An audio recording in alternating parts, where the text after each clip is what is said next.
Do you hear me? Yeah. Okay, so hi. Hello. How are you today? Yeah, I'm fine, thank you. How are you doing? Yeah, fine, all right. It's uh it's nice to see you, Me and too. I'm really looking forward to this chat because it's very exciting because we can talk not just to people who works on Vera on this project, but I'm truly excited because you are now a director as Well, well. not yet officially. Ah, well, we'll come to that later. Yeah. But yes, I think I expect that we can compare notes, Maybe, yeah. maybe, and please, talk a little bit about directing as well. Mm-hmm. So I guess the rules. So we interview each other, ask each other questions. I also have a list of rapid fire questions, which I intend to ask you at the very end of the interview. All right. What kind of Uh, questions again? I call rapid fire questions, like short Mm-hmm. questions, like, Okay. yes, no, this or Mm-hmm. that. So Mm-hmm. those questions. I think before that, anything goes. I would really love to just have a conversation rather than a formal Yeah. interview. Okay. So who starts? Oh, maybe you start because I don't really know where to start from. Okay, so it's always the first question is always very difficult, the most uncomfortable. All right, the easy one for me at least. Why acting? So Oh. what I want to, yes, because I know that your journey is not a straightforward one, should I say? Yeah. So Definitely I not. think yes. So I know bits, I know parts of your story. But I think it's always interesting to hear. So how did you become an actor and why? Yeah, and it's a very existential question. I've got tears already. No, nowadays, being an adult, at last, because yeah, I think I'm in this phase of my life in which I'm realizing that I'm an adult, and I'm realizing it even quite late, I guess, and and I'm enjoying this consciousness, like, oh wow, I'm an adult, and that means that I can really choose to do whatever I want, and that I don't have to give anybody any explanation about why I want to do what I want to do, and I just need to take responsibility, and that's it. But now, as an adult, when I look at myself when I was a kid, I understand that I always was the person that I am right now.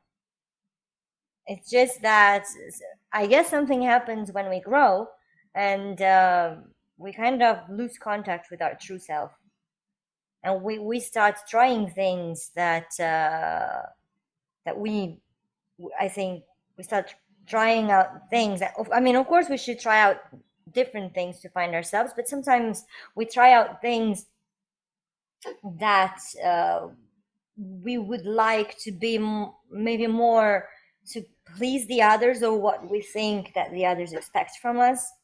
But when I think about myself as a kid, I realized that I was always interested in the things I am interested in right now.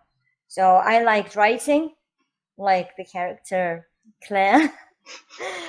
I like writing, and actually, yeah, when I was 6, I asked my parents for a, what's the name, for a typewriter.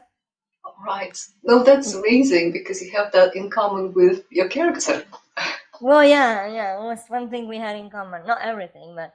And then I remember that I really liked singing, and I remember putting up little scenes or shows in my living room. And I remember gathering children and directing them. There were some in Italy. We have some portico. This kind of, there are some arts and or some spaces under the balconies, and I would pretend that that was a stage, and so I would have them all gathered there. And I remember once I wanted to put up the Little Mermaid, and I took some plastic bags and I recorded them with those, because I had this recorder I used to take around to take interviews from people, because that was another sphere I was interested in. I like taking interviews, so I would interview my brother. He was learning to say his first sentences, and I would go around with this mini recorder and interview him. And then with this very recorder, I recorded the sound of plastic bags doing psh, psh, psh, psh. And I decided that that would be the sound of the waves that would be in one of the scenes of this play. and and when I remember all of these things, I mean, when I've started recalling all of these things, I think 4 or 5 years ago, I realized, come on, I mean, it's not like something new. If anybody who doesn't really know you will say, oh, all of a sudden you've decided that you want to work with art and with performative arts, it's not all of a sudden, because it's always been like that. So yeah, the story is a bit longer than that, because growing up, of course, we realized, I mean, we all realized, also my parents, my family, that I had a talent for languages. So, and I think that what I chose when I was 17 and I had to choose university, because I had to. I would have liked to take 1 year off to travel and work and think about it seriously. And nowadays I think that could be a very useful experience for a teenager. I wasn't really allowed to do that, so I had to choose university. And you know, when you're 17, you don't really know. And it was just a very comfortable choice. I'm good at languages; they're my favorite subjects. I'm good at literature because I always liked reading and I was fascinated by stories, and I liked listening to stories, like my grandma telling stories and so on. So yeah, I just chose languages, and then I went along that path, and eventually I became a teacher of languages. First of all, a teacher of Italian as a foreign language. Then, for a very long time, after coming to Moscow, I have been teaching English, and eventually I became a translator, like a translator of literature, of fiction translator, and. But you know, and as I was studying languages, like I never really give up. Like I was studying, as I was studying at the language faculty, my main hobby was acting, and I attended these acting classes for 3 years in my town, and we founded our own theater company. So I was doing my exams, or sometimes skipping my exams, to go around with my company and tour the region with our shows. And in all of that, I think only like by the end of my university period, I realized that wait, but if I'm spending so much time doing this, maybe that is what You should be doing this. Maybe I should be doing this, you know. But the thing is that then when I realized, I also had that feeling that now it's too late, which now as an adult I realized that it's not true. It's never too late. But back then I was like 24, and I thought, oh my god, maybe it's too late, and I will give it one more try. And also it was very difficult because I think that this is one thing with the acting career, is that if you don't start young, I mean, it's something that can be very consuming and financially not rewarding. So the problem then was that it's not just too late because I think it's too late, but it will also be so hard to make money with this, that I already have skills. I already have a degree in foreign languages. Well, then let's just use it and go ahead. And so I started working, and there were also like some issues in the theater that led me to think that maybe that wasn't the right thing for me. But we can talk about this later. And so I started working, and then I eventually came to Moscow, and it's been like for about 7 years, I just gave up doing this until I realized that, I can't put it off anymore because I can't live without this. So And you I had a started break. again. You had a break for 7 years from acting. Yeah, because I came to Moscow in 2012. So before that, I had worked for 1 year as a teacher in Italy. So I didn't really have much time, but I was still doing something here and there. And then I arrived in Moscow, and until 2019, 2019 is the year when I started acting again. So it was really my intention. There was a big crisis in my life related also to other things. So I moved from Moscow back to Italy. I realized that I can't live in the little town I come from anymore. And then I came back to Moscow, and I started attending a theater studio in Russia, in Russian. And then all of a sudden I found a job, which is the only permanent acting job I have, where I'm working at until now. So yeah, I work in these children's shows on YouTube, and it's a very interesting job because this company produces multimedia for children in 12 different languages. So I also translate and dub material from Russian into Italian. So it's like I'm acting and being a translator at the same time, adapting stories for children. So it's very interesting for me. Yeah. And then, so yeah, in 2019, I came back to acting. Yeah. I'm back home. Do you think that your affinity for languages helped you with acting Yeah. in any way? Yeah, actually, when I was younger, like younger, I mean not that younger, but before this big crisis, when I decided that okay, I'm going to come back to acting, I remember that I felt helpless because I felt divided between two worlds, and thinking about it, then I realized that they are not two different worlds, because there are several ways of learning a language, and there are people like me who tend to make great efforts even if they don't succeed 100% in imitating the pronunciation, in understanding the mindset of the people who speak those languages. So they just, there are people who tend to learn a language like a set of rules, a set of words, and there are people who tend to learn a language like some new clothes to wear. So that's how I feel, actually. When they say that you speak different languages, then you have different personalities. It's not really that you have different personalities. You are one person, but you have different clothes you put on, and you can choose.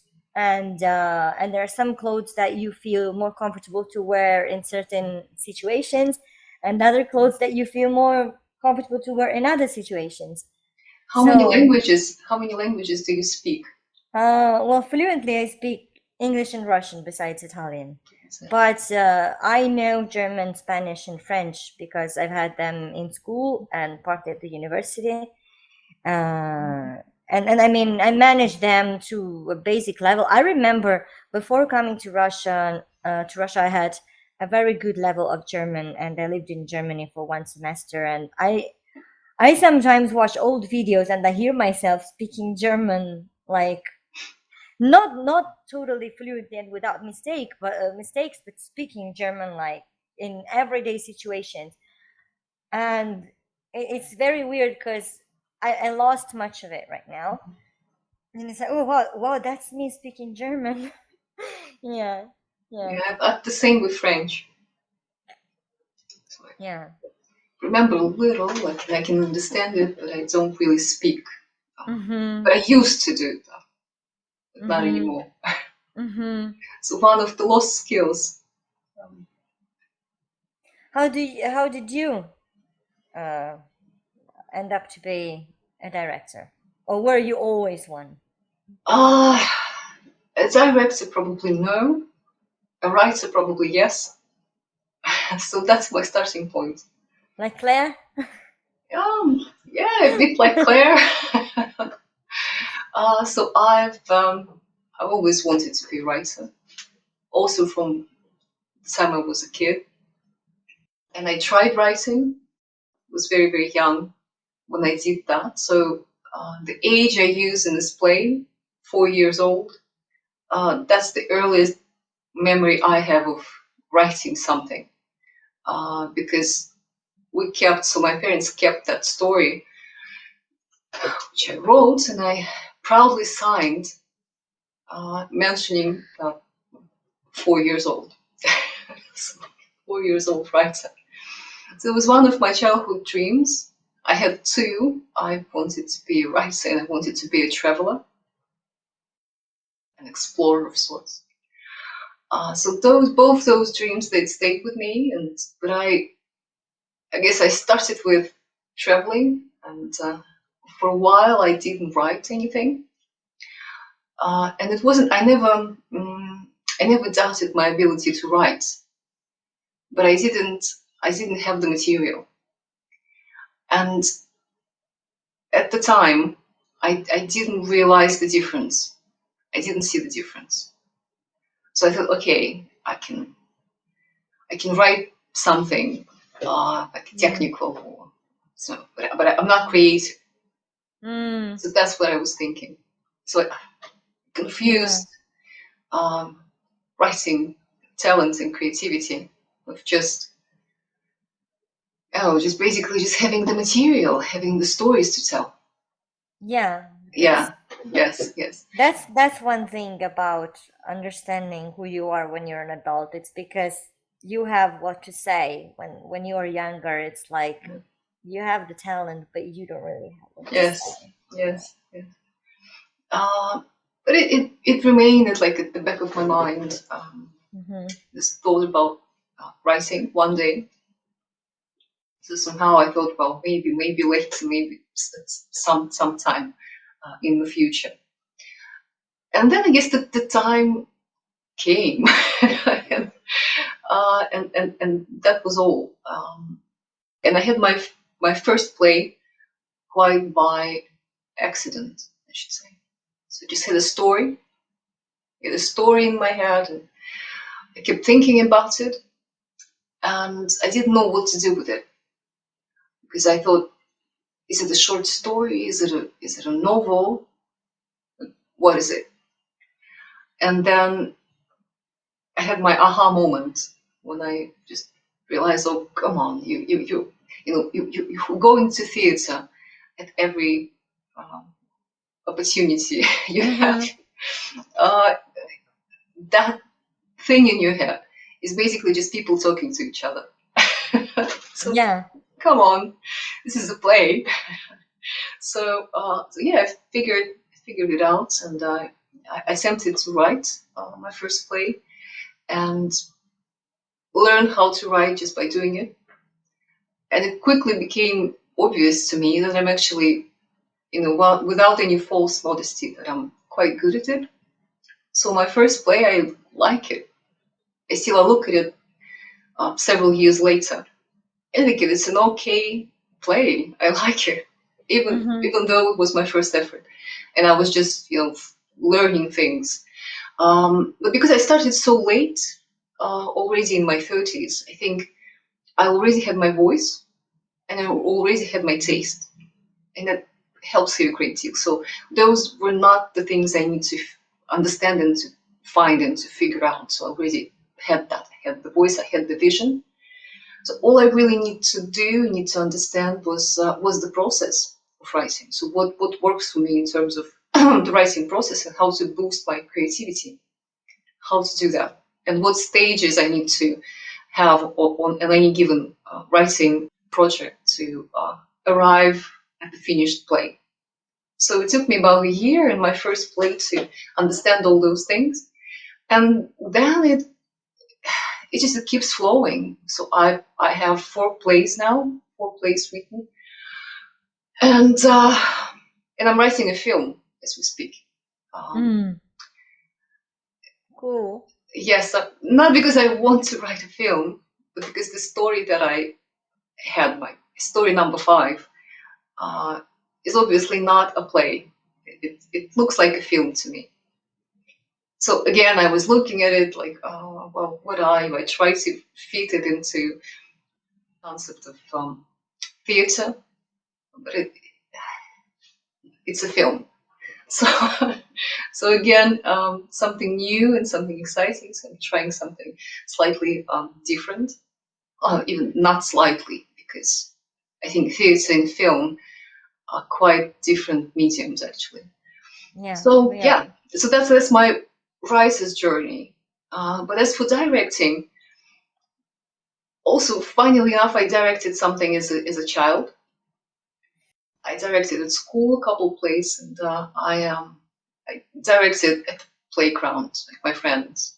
There were just a couple of instances of that, but and I didn't really think about being a director.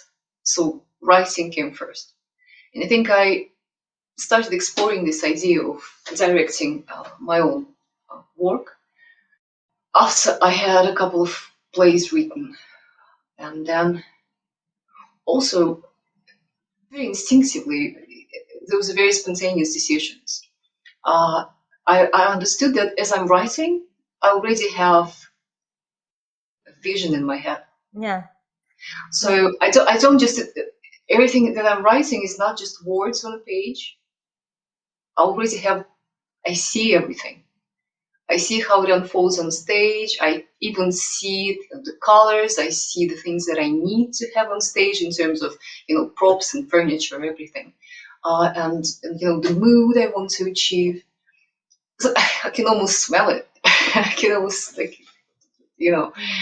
smells and the sounds of it.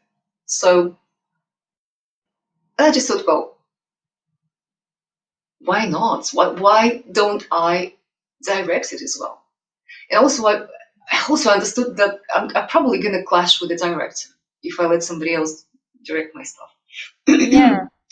Because I have such a clear vision of what I want to do and how I want to do it. Oh, I'll probably have to negotiate a lot, and I'm willful. I know that, so I'm probably not the kind of writer you want to have just as a writer on your team, if you're a director. Because I understood that I'm probably gonna try to, influence and try to sort of navigate towards my vision of it. Although, interestingly enough, as I started directing, I realized that I don't want to just stick to that vision. So I want to encourage as much participation, as much creative input from other people on the project as possible. But I guess, yeah, it's sometimes you find interesting new discoveries as you go along. So the process changes. So yeah, I started writing first. I had a couple plays, and then I decided that probably I should at least try to direct something. And I loved it.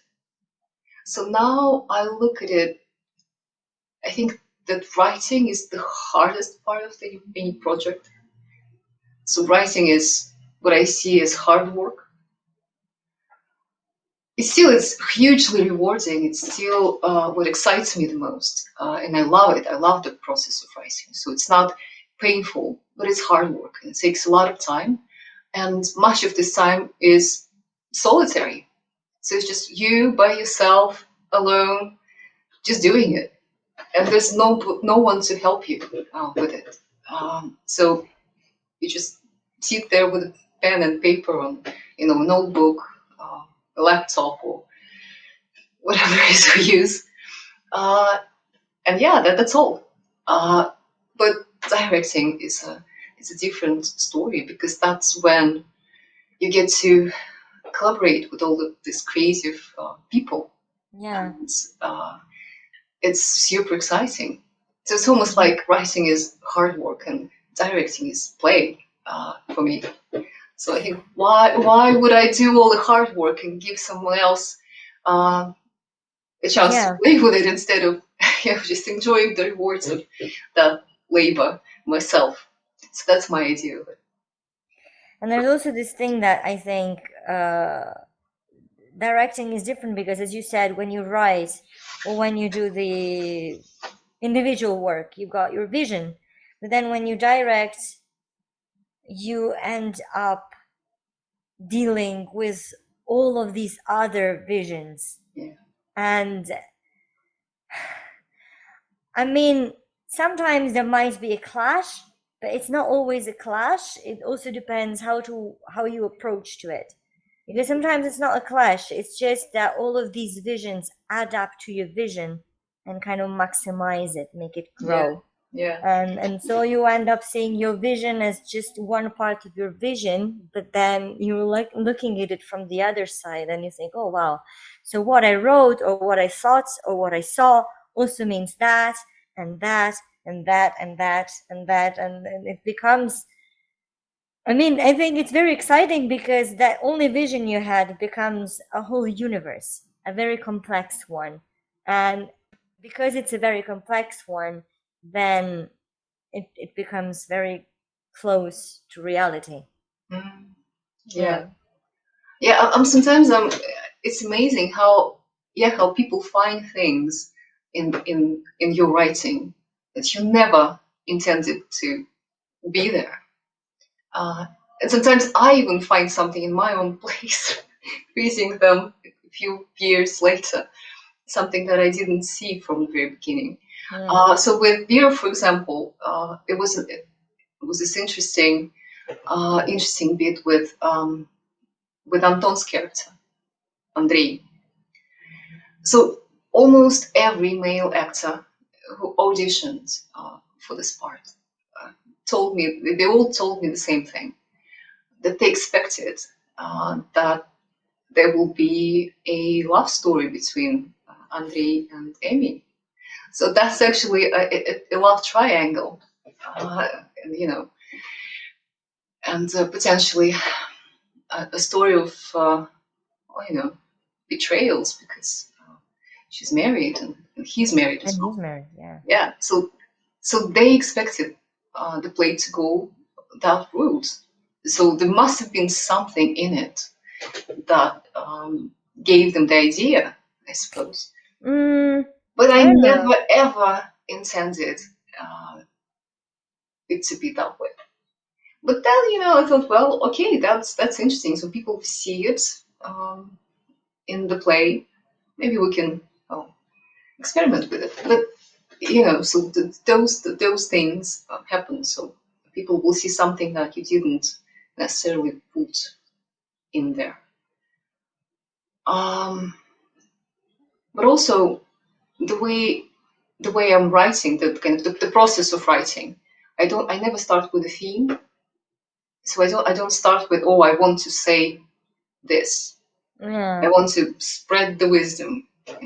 And I'll show you all the right answers, and the premise, the theme, the premise. So I don't do that. So my writing is very organic. So I start with, maybe I have a situation, I have a few characters, I have a story essentially. So things happen, and then the themes emerge as I write.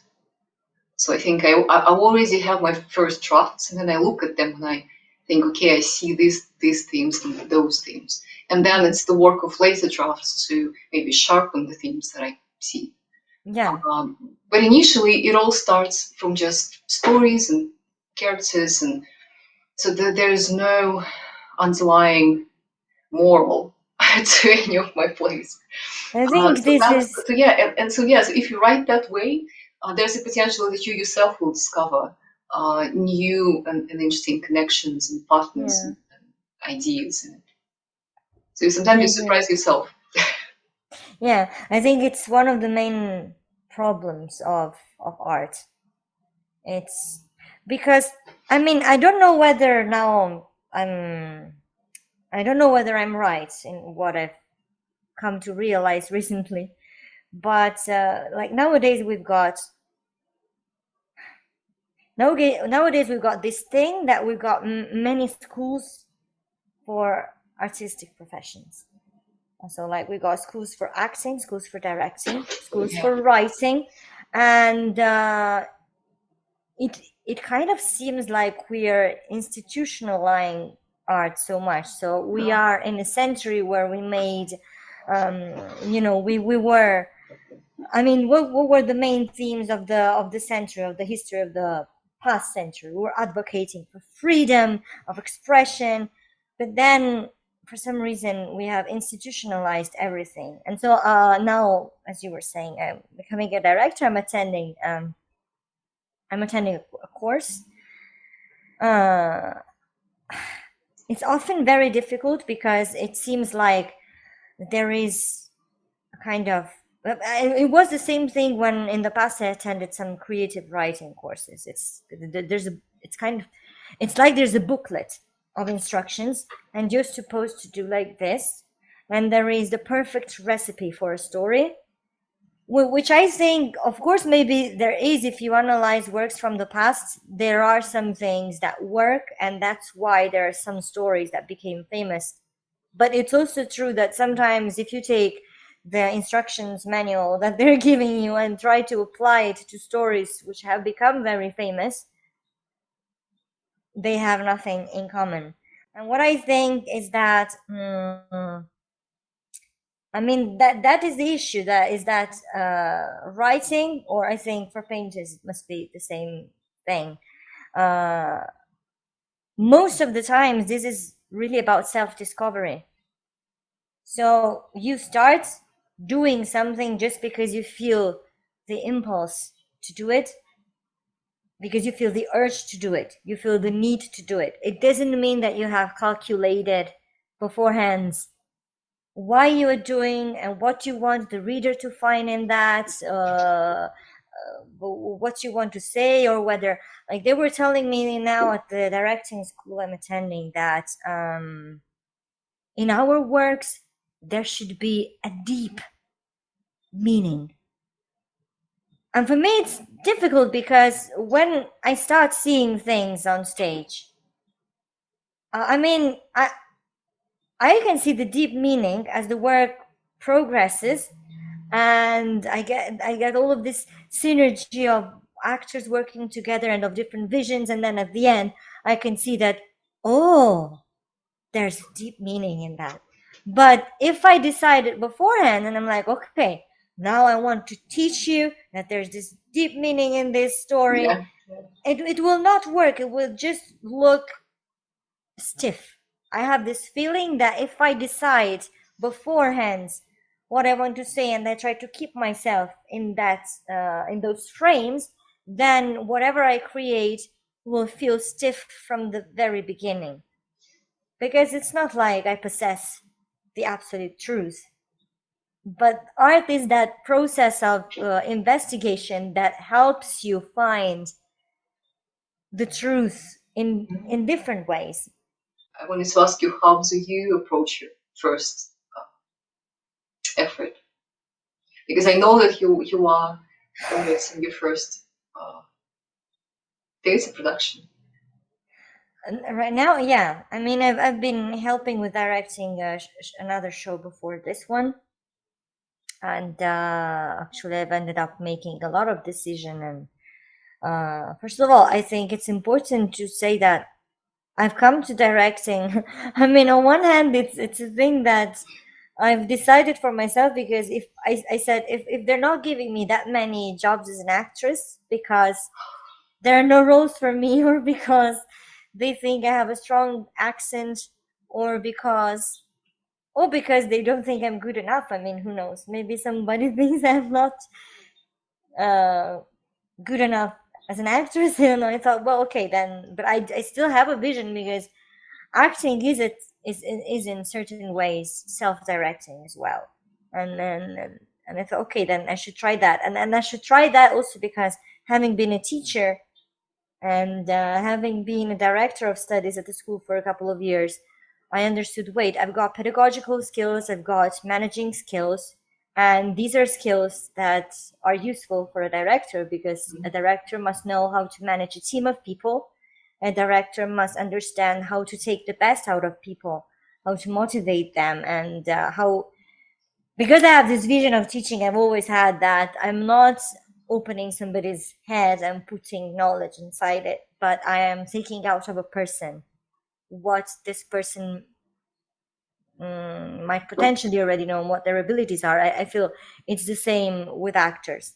So I nowadays I'm realizing I'm not that kind of director who can just come and say, okay, you stand here and do this, you stand here and do that. And I don't care if you can't feel it right now, you will feel it later. I can't do that. So, so I mean, in some situations you have to do that. If you have like really for something, you might have a very defined vision and then you just want to try it out. But on the other hand, it's very interesting. In Russian, it's called etude подход. It's like you get to it through study, no, by doing etudes. And so yeah, I like having actors. I also like having actors coming and telling me what they see. So now we are putting up this show, which is the show with which I will, I mean, it's the show I will discuss for as my final work for this diploma. And yeah, now we are taking some time to read it through, to understand it. It's a very psychological place, so we need to understand the relationships between the characters and why they feel the way they feel. And also because there are so many words and we can understand that there is so much that goes unsaid. So like they're not, I mean, like in real life, they are not really saying what they feel, but they are using other topics to actually, there's a lot of subtext there. And so we are trying to understand it all and to unfold it. And for me, it's interesting because I've read the play a few times already, but when then I talk to the actors, I realize that they can find other things that I didn't find. And I mean, even if I am the director, I still am not the dictator. It's good. It's good. And so I like having them just come and tell me what they see and where these visions clash and where we can find compromise. Because I think it's very important, having been an actress as well, it's very important for the actors to feel what they're doing on stage, not to do it just because they are supposed to do it, but to do it because that thing is happening. It's really happening in that moment. And to make it really happen, you need the person, I'm not saying like to really feel like in that moment, but at least to have felt it at some point and to have an understanding that yeah, that is happening. Yeah, when I was telling you that there's that I am told that there should be a deep meaning, and I was wondering, is this a Russian thing that that you need, because of course, I mean, of course art is about deep meaning, even if when you're doing comedy, when you're doing farce, when you're doing something very funny, when you're doing cabaret, you can always find deep meaning in something. But the point of finding deep meaning is not just in the presentation, it's also in the connection that you have with the person you're delivering your product to. Because I mean, I have this idea that we produce a work of art, but actually it's not even my idea, it's been theorized before. There is the Italian semiologist Umberto Eco. I read his book. I think he wrote that in this book. It's called in Italian "Fare cose." Dire quasi la stessa cosa. To say almost the same thing. It's a book about translation, and I think that's where I read this quote. He says that once you have delivered your work of art to the world, it doesn't belong to you anymore. It belongs to the world. So, and that was about all of that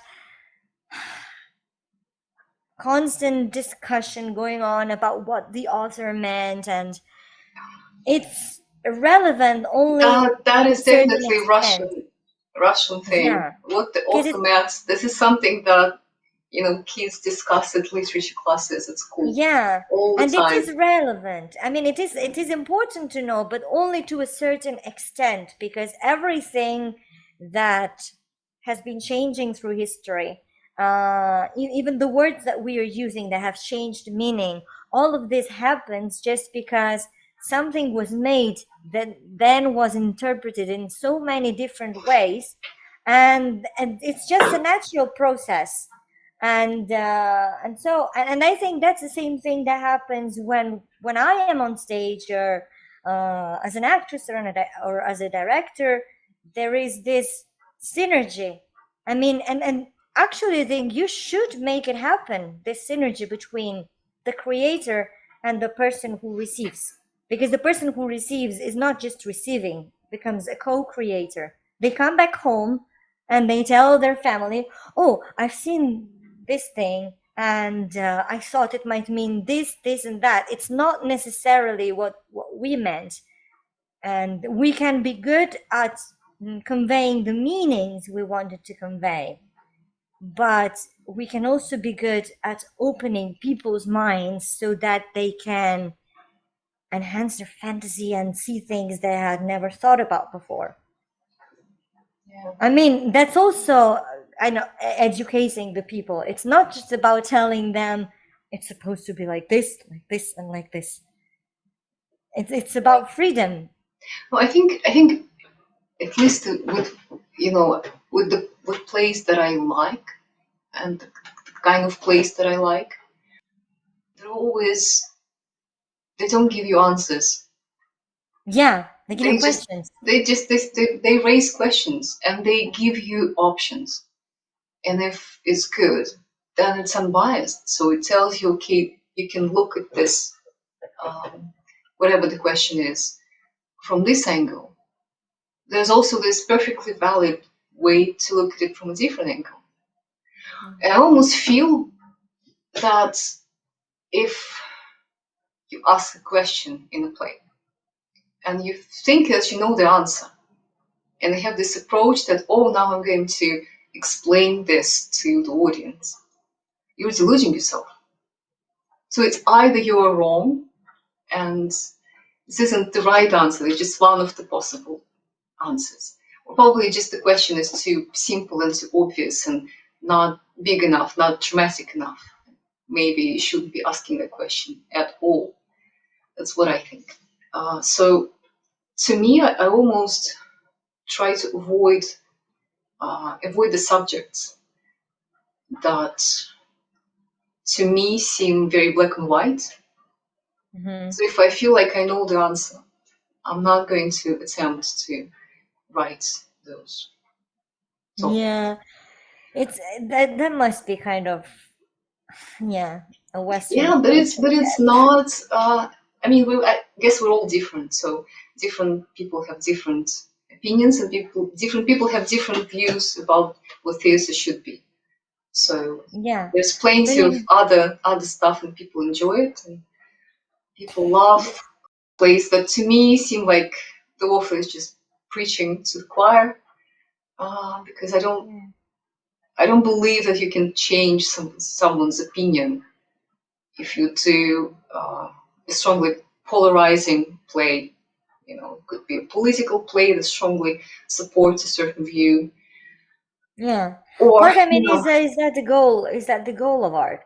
Now, you were talking about people having different opinions, and then like place raising questions, and I remembered one thing that my philosophy teacher at school used to say, and he said, "What is the most important motor? Something that moves. What is the most important thing that moves knowledge ahead?" And it's doubt. So like you don't really, and it's in scientific research it's the same. You don't get to discover new things if you don't doubt the things that have already been discovered or that you're already taking for granted. So whatever thing you know, even if it's been proved already, you have to find a way to doubt it so that you will find something more about it. And it's the same thing with art.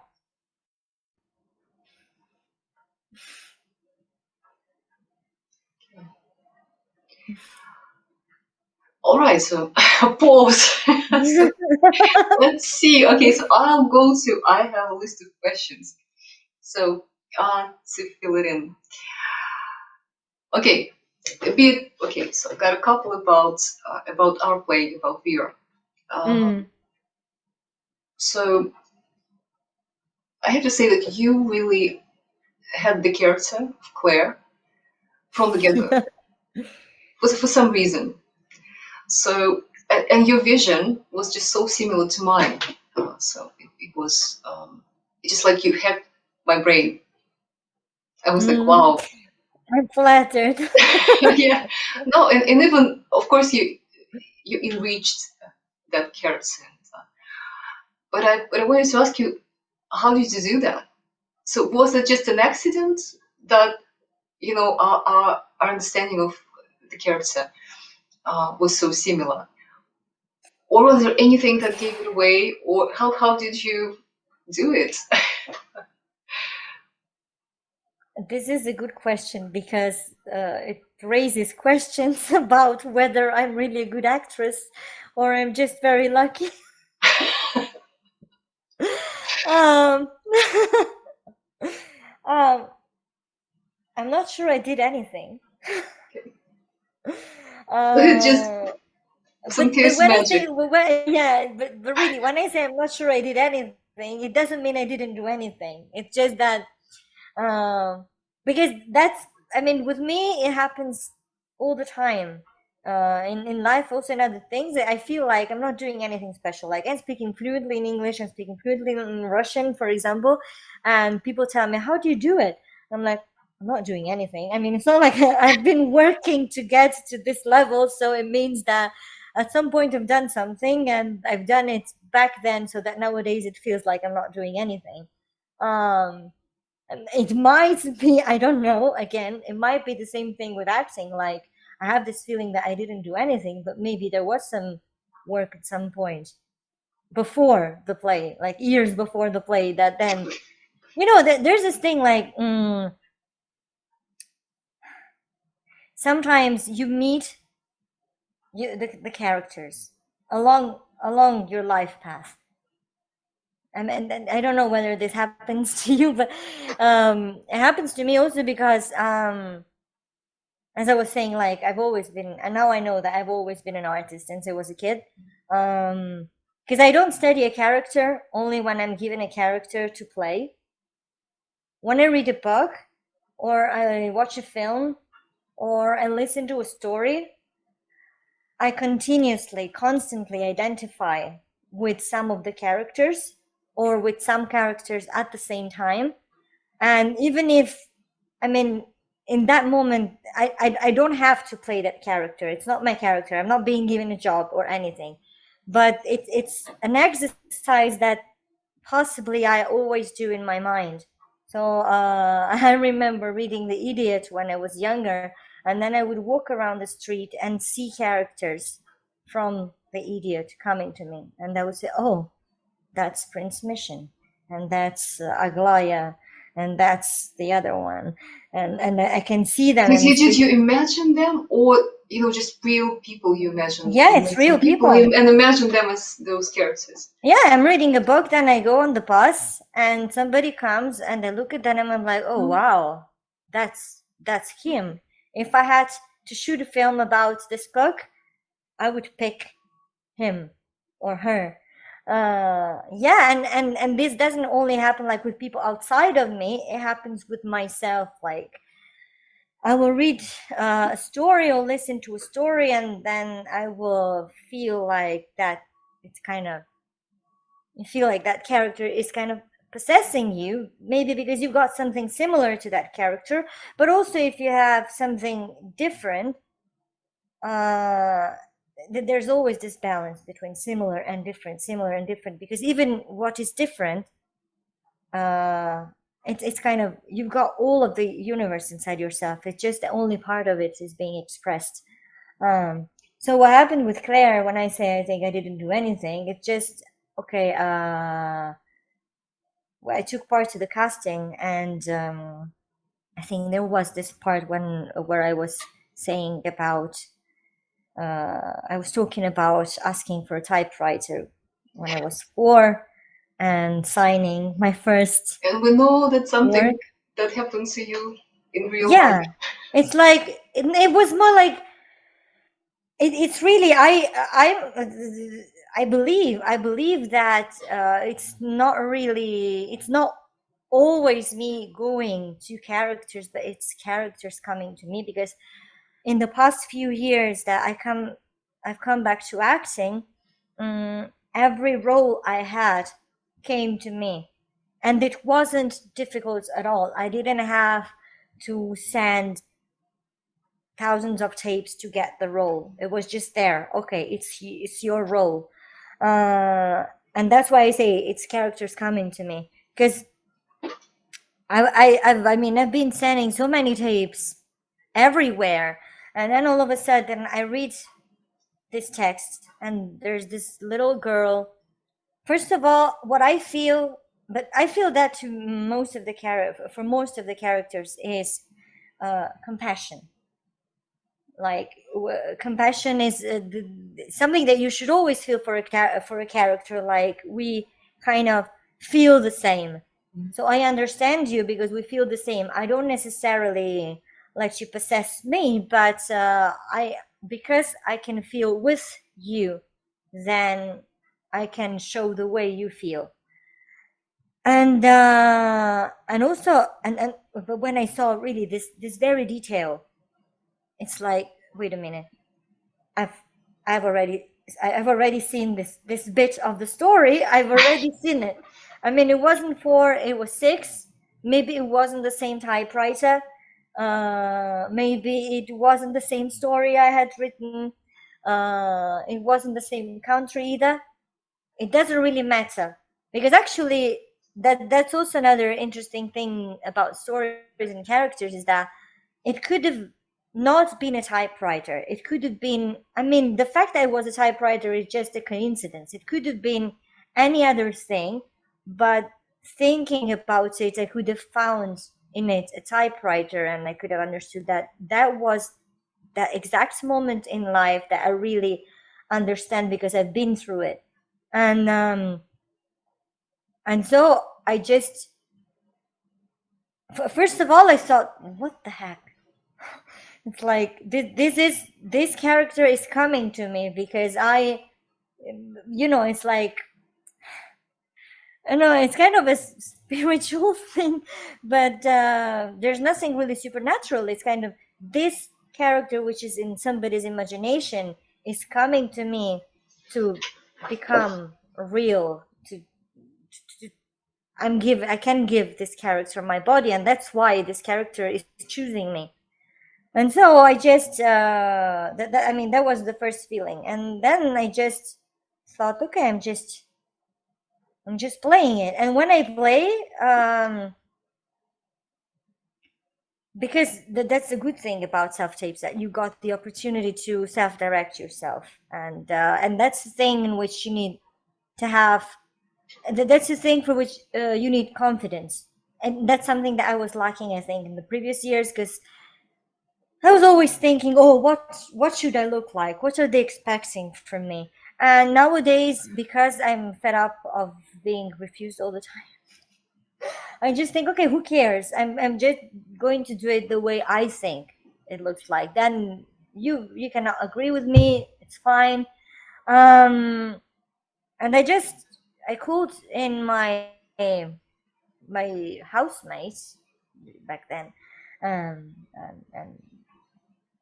and I just did it. Well, it's something that happens when I play. It's like I studied the text for a little while, and then if I feel that there is compassion for the characters, then I don't really and maybe that is what took effort in the past to learn.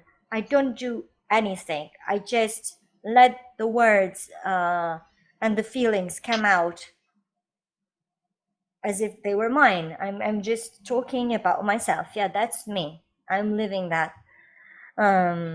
And I mean, yeah, okay, that was easy because I had that moment in life, but that's not about the typewriter. It's about, I think, because I think you wrote this in Instagram a while ago, that it's a play about life paths or like vocation. You wrote something about it. I mean, what I feel is that Oh, the okay. Yeah, typewriter, there's yeah, a line about vacation. Yeah. Yeah. yeah, you said something like that. I think the point there, I mean, the typewriter in that, even if in life there was a real typewriter, but the public doesn't know whether there was or not a real typewriter because it's a fantastic story. I mean, it's made up story. So in that context, the typewriter is a symbol, and that's the symbol of something that could have been and hasn't been.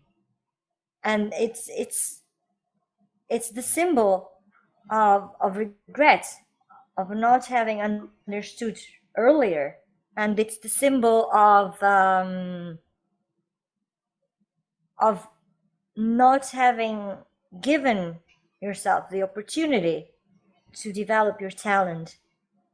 And in the case of my character, that regret accompanies her through her life to the point that she's sort of, I mean, how I saw her, and as you saw her, she's kind of stuck. In my past as an actress, I've worked a lot also like on how does this character move, how does this character, what does this character wear, and I came to think about these details about Claire only much later on. First, it was just more a work of understanding, and which I didn't even feel was a work. I mean, so that's why I say, oh, maybe I didn't do anything because I didn't feel it was work. I've been giving this person, I've been giving this person, and I'm talking to her in my mind, and I'm seeing her, and we are doing psychotherapy together. Okay, honey, I've been through that. I've seen that. I understand you. That was more something like that.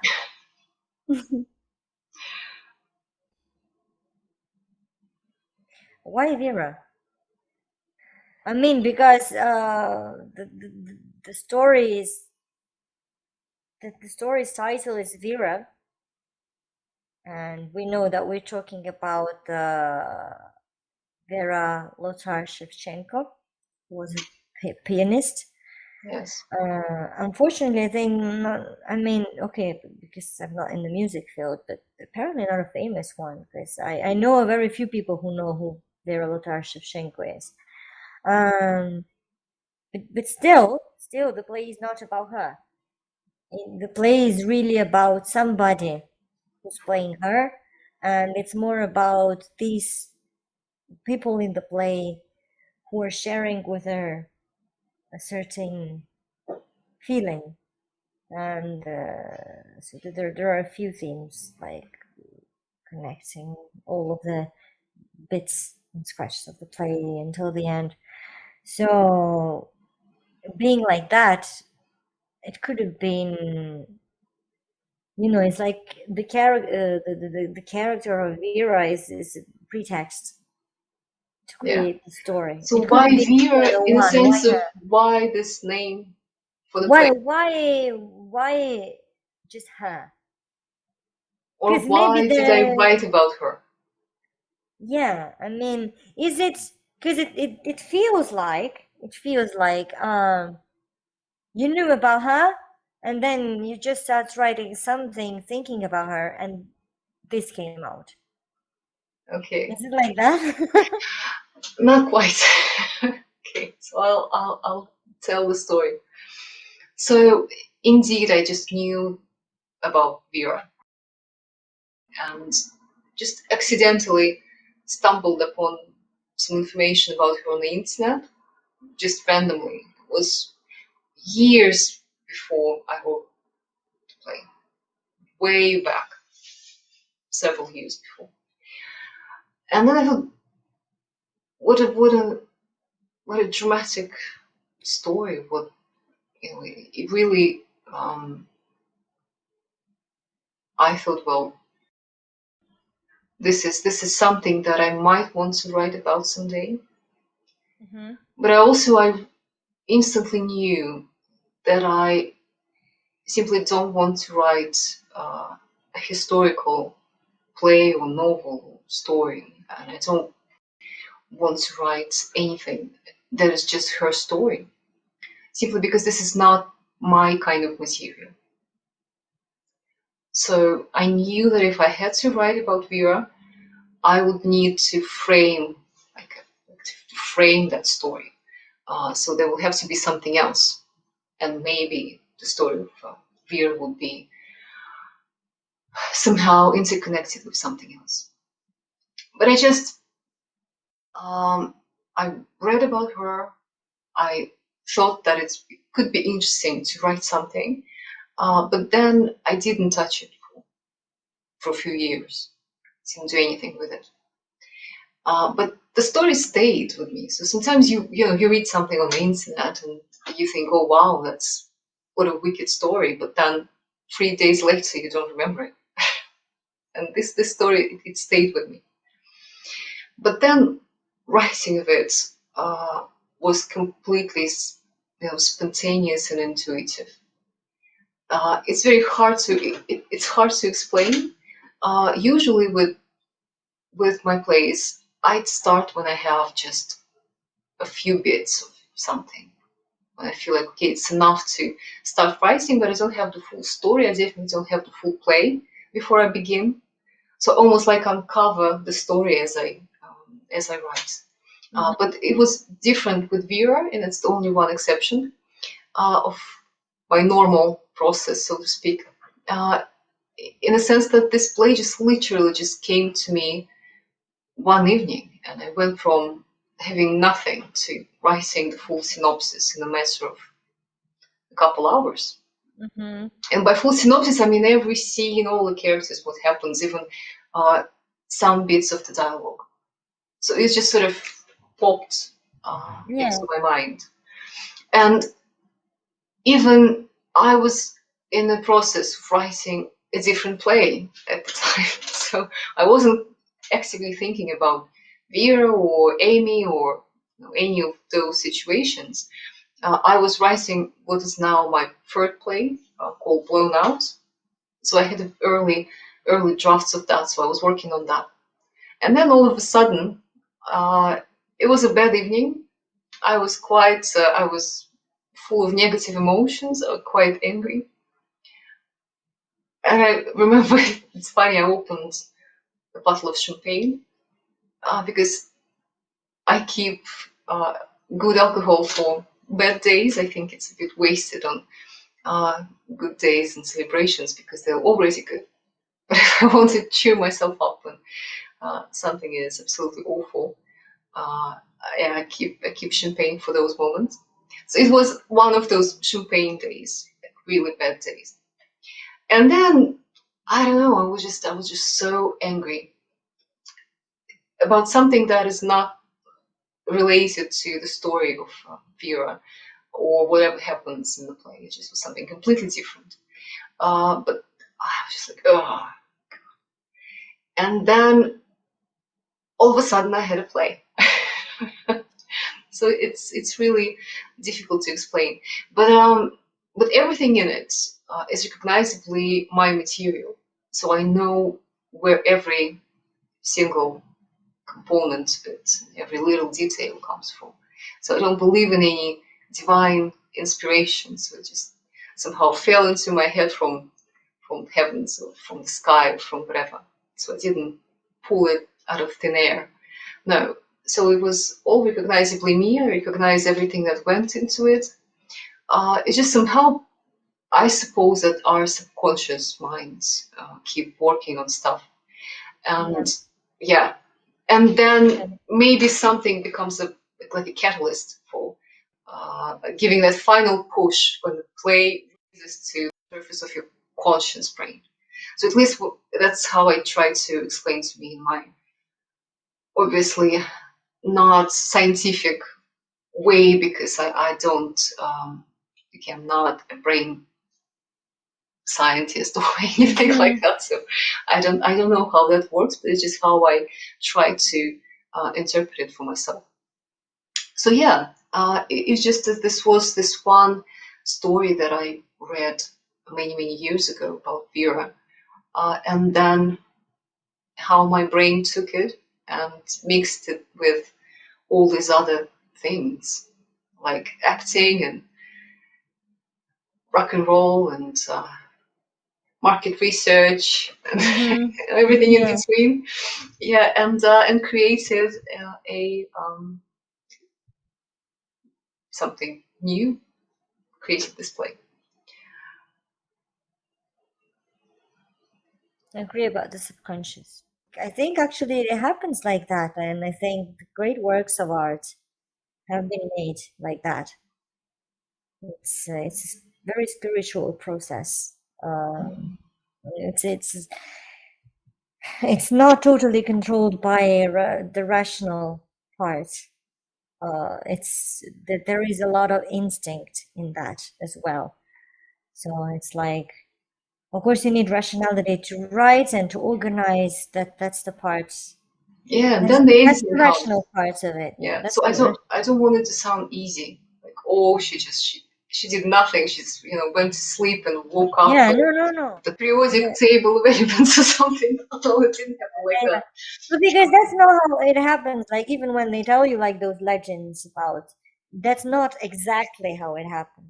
For somebody to wake up and have made up the periodic table, it means that possibly for 10 years that person has been thinking in the back of their minds about it, but not giving credit to himself. And then all of a sudden, Erica, and you wake up and you have it, but your brain has been working on it. Okay. I actually also had this question. You always write in English, right? Because I mean, it's unusual because it's not your mother tongue. And how do you feel? I mean, this is a thing about writing, that you have a relationship with the language. Yeah. You choose to speak, to write it. I mean, I do some writing. I generally write in Italian, even though often I realize that thoughts come to me in Russian nowadays, which is tricky because it's not my mother tongue, and I do make mistakes in Russian, of course, but still, for some reason, some flows of thought, some flows of thoughts seem to come out more spontaneously in Russian. So how do you feel about English? Because it's not your mother tongue. Mm.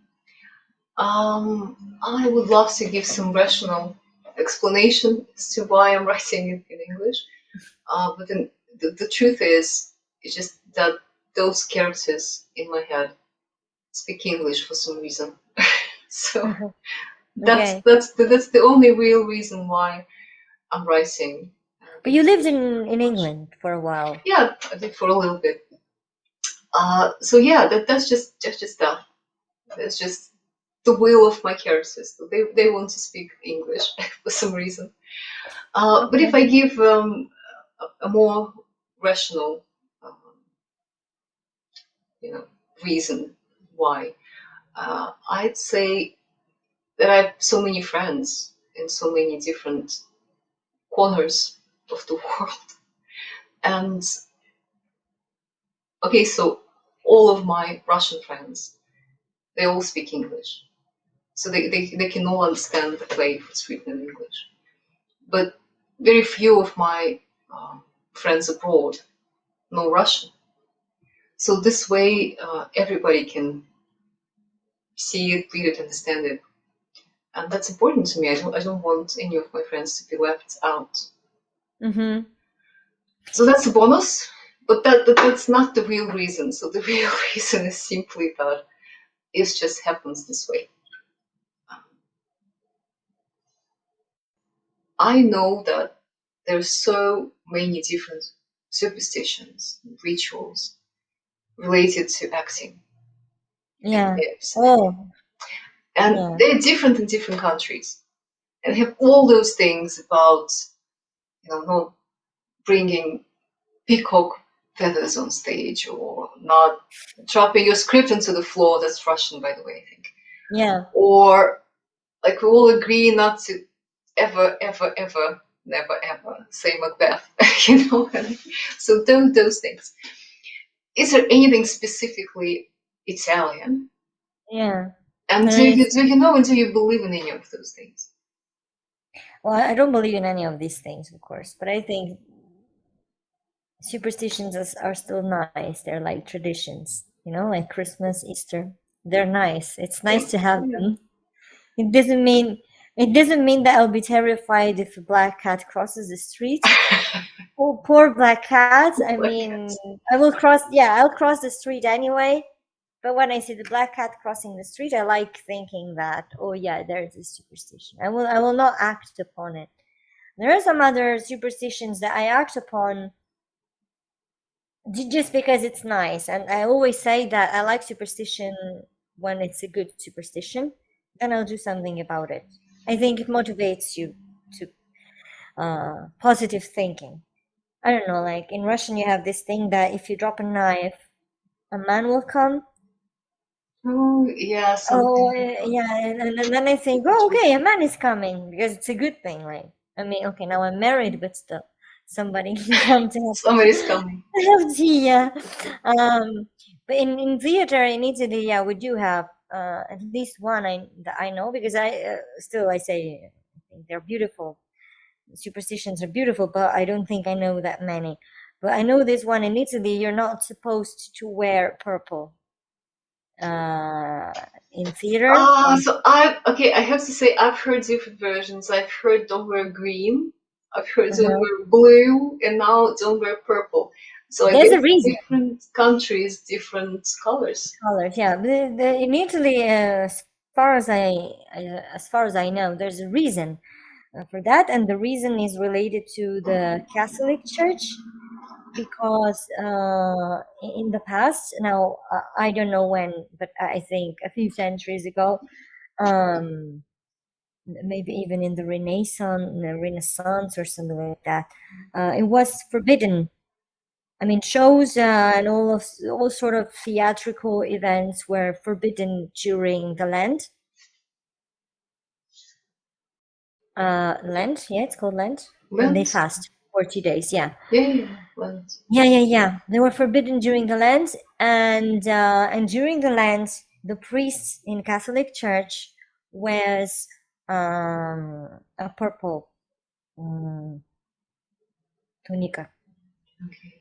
What's that in English? A purple. Roll. Yeah.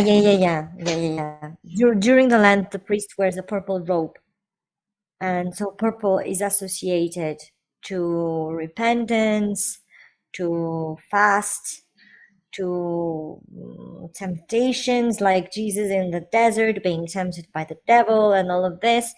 And that was not a time for carnivals, for having fun, for theater shows, and anything like that. And that's why nowadays, I mean, up to nowadays, I think there's this superstition that you shouldn't be wearing purple because it's bad luck, because that color is associated to something totally different. But to be honest, I've sometimes in my acting career challenged that superstition.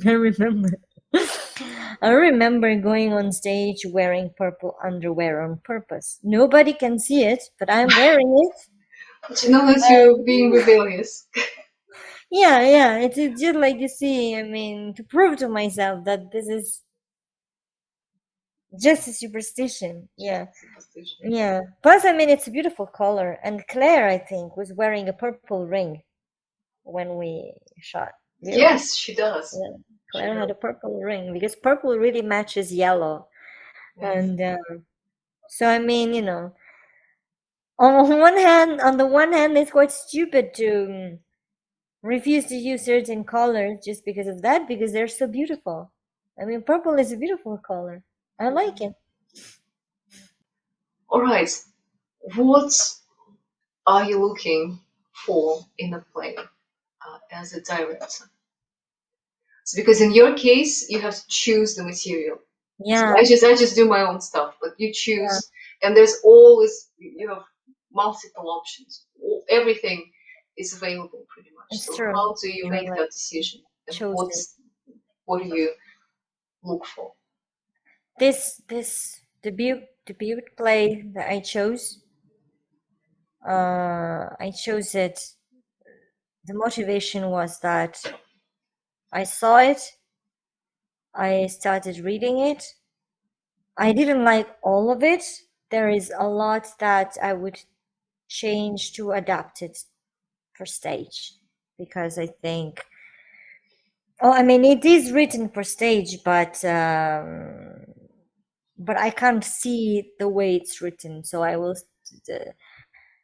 I feel like a director, I'm a bit of a co-author, and I would change something, because I mean, I still know how to write, and then some things that are written, they don't really match my vision. But still, the main thing was that I knew that I can tell the story. I have something to say. I mean, this story is just will just be something that helps me to say something that I would like to say, that I would like to share with the world. There were other plays I came across. Mm, maybe they would have been easier to put up, but it felt like I was just putting them up to put them up, not because there was a real deep internal motivation to raise questions, or to say something that is important to me. And in fact, I've chosen, I mean, the final choice then for this debut play was It's Only the End of the World by Jean-Luc Lagarce, which is a play about family and about communication issues, and about people having verbal diarrhea the whole play, and not being able, by using all of those words, to say what they really would like to say, and to listen to what is really important, and then ending up at the end of the play with nothing changed. So you expect the whole play that they would get closer, because after all, they're family, and they're, at some point, they must get closer, but they very sadly don't, and they just end up being at the same point they were at the beginning. uh, and then when I saw this story, I thought, wow, it's about words, and what we do with words, which is my world, the world of languages. And the world of languages is not just the world of words, it's the world of what you do with words, and how you act with words. And it's also the world of, I mean, it's also the realm of silence. And knowing many words and knowing how to express yourself doesn't mean that you always should. And silence is also a good thing. Um, and it is about family, about separation, which is something that is a very important theme for me, because I've moved abroad 11 years ago, after several attempts to move abroad before that. And nowadays I speak fluently a couple of languages that my family doesn't even understand. Like I speak Russian every day, and I often think and dream in Russian, and it's not my mother tongue. It must be very weird for my family to see me living in a totally different language. And then there is, yeah, also there's the issue of regret, of lost happiness, of And no, I mean, I know I don't look that dramatic because what happened is I have lost, then I go ahead and take some new one. But I feel that there is a part of my life when it was like that. I was really living with these regrets, and I realized that, man, I really need to tell this story. It's like, again, the story is coming to me. Of course, I was looking for a story, but it's like it's like I'm doing a casting for stories, and okay, next one, next one, next one. Nah, you're the right one. Yeah. Yeah. Great. And you cast Anton. Yeah, that's also an Also quite interesting fascinating. So yeah. that's also an interesting thing because I saw again I was reading the play, and as I was reading it, and as I understood that, wow, this is a story that I could tell. I have something to say about this. Uh, as soon as I realized that, I started seeing these characters. And because I knew that I didn't have because I have to present the show in September, because then the session will be in October. We can delay it, but I'm giving birth in October, so I'm trying to do everything in September. And so I knew that I wouldn't have much time to cast actors, and to if I saw these characters in my head, and if I wrote a description of these characters, then I wouldn't have several months to find the actors that fit in the role. So I started straight away to think about people I already know that I would see playing those roles. And I think it took 10 minutes to decide who I saw in every role. So, like, we were doing another show that you came to see, so that's just part. And we were just backstage. I just approached a couple of actresses, Some and I'm like, familiar faces there as well. hmm? Some familiar faces in that one as well. Yeah. I just came to the actresses in the backstage and said, "Okay, Nadia, will you play a role in my play?" Yeah, okay. And Lisa, okay, will you play a role? And I already knew that Lisa would be the sister and Nadia would be the daughter-in-law. And then the mother in the play is my mother-in-law. uh and I understand that it looks like the easy choice because, oh, okay, of course, but she's also an actress. She's the founder of this Midas Theater, the Moscow International Drama and Art Studio, and she's been doing that for 10 years. And it's not just that it would have been difficult to find someone else. It's just that if I had to work with what I already have, then she was the best choice I could make, because for me it was also important to work with people, or at least with most of people that I already know and that I have a relationship with, and with whom it would be easier to discuss certain delicate topics like family issues. Uh, because, okay, an actor can be a professional actor, but I think if you don't create a rapport with them, Oh, and I absolutely. don't have time for that. And that uh, requires time. That requires time. So yeah, and then several rehearsals at least in the beginning, meetings, everybody just gets to know each other. And you can yeah, see the shift when people start trusting each other. yeah, it's So they very important. yeah. And then it's like I think, I firmly believe, actually, it's not just the professional skills, because even a professional actor needs time to uh, to engage with their partner, to get to like them. You might not like your partner, but then you have to like them on stage. And so I was thinking about how I could put together people that will be happy to work together.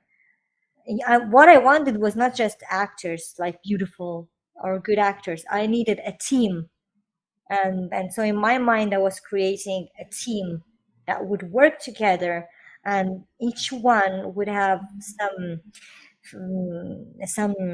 characteristics that are similar to the characters, but also that are useful to interact with each other in a productive way. And so when I thought about the brother of the main character, Antoine, I thought, okay, of those who I know, of all the actors that I already know, that I've worked with, who would I see in this role? And because I had seen Antoine in Andre's role, and he's a bit cynic at the beginning. Well, And he's a bit cynic at the end as well. He's just cynic yeah, he's through and through. kind of yeah. I could see some. The Russian nihilist. Yeah, and it worked. It worked with. I mean, he worked that well with that. That now that I'm getting to know him better, I realize that he's not like that in life at all. But I was sure that it was his own thing. But he can play that. He can play it so well, and these characteristics was one of the things that were needed for the characters I was looking for. And so it's okay. Let's ask him. And I'm very glad that he accepted, because a couple of days after I had asked him, because there was one person who was missing, and that was the main character. Like, I didn't have him among my acquaintances. The only one I mean, at first I had one, but nowadays I understand that it's a good thing that he refused, because the actor that then I found is a better choice for that character. So a couple of days after I had chosen Anton, and he was still thinking about that, a guy sent me his acting resume and photographs, and I saw, and he was actually asking for the main character's role. And I just looked at the pictures, and I was like, man, that's him. That's Anton's brother. Because they really look like they are related, first of all. So do they? So they look similar. They've got some similar traits. And what's interesting is that then I noticed it later when we gathered together. They've got some similar traits with my mother-in-law. So it really looks like, I mean, she could possibly be their mother. And so I was like, yeah, that's cute. Please don't move. Stay where you are. Don't go away. Before we end this, I want to wish you again another superstition. You don't say good luck. You say break a leg. Yeah. Yes. I mean, what a bad one. What a bad one. But anyway, I'm certain that everything is going to be great with your production. And we expect the premiere on the 7th of September. Yeah, which is my birthday. Which is your birthday. Finding a way to spoil it. No, it's going to be exciting. It's going to be okay. It's going to be a great evening and a great way to celebrate your birthday. Yeah. I can't think of a better option to celebrate your birthday, to be honest. Actually, yeah, that's about fulfillment, you know? You give yourself this feeling of fulfillment. It's present for me. It's going to be just amazing. I'm sure of it.